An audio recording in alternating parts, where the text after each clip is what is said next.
Instead of playing A minor like this, try this.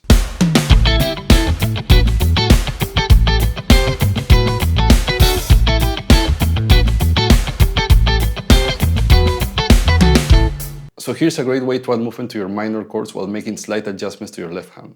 For this example, A minor is going to be the 2 chord in the key of G. We're going for that Dorian sound. So I'm going to start by playing this A minor triad first inversion, strings 2, 3, and 4.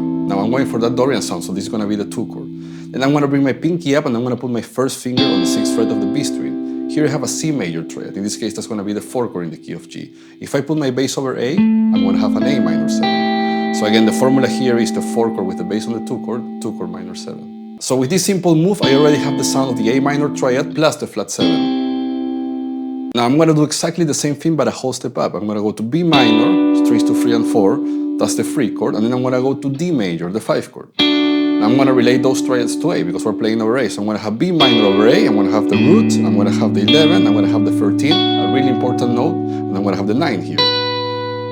And D major over A, again I have two common tones here with B minor. I have the 11, I have the 13, again the Dorian note, really important, and I have the root here. With that information, so far I have this. The next chord is going to be this one. I call this a cluster chord. There is a distance of a whole step between two notes. It's a nice way to create tension inside the 7 notes of the major scale. Now the way I created this chord was by playing an E minor root position triad. Remember, E minor is the 6th chord in the key of G. And I bring that 5th, 12th fret of the B string, whole step down to the 4.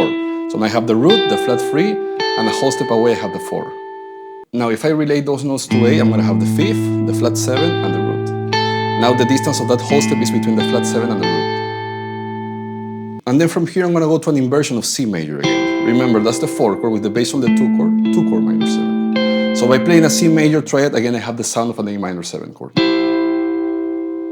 And then from here we just go back to the 3 chord, B minor, 5 chord, D major, and we finish on the 2 chord A minor. If I put all that together, at the end I have this.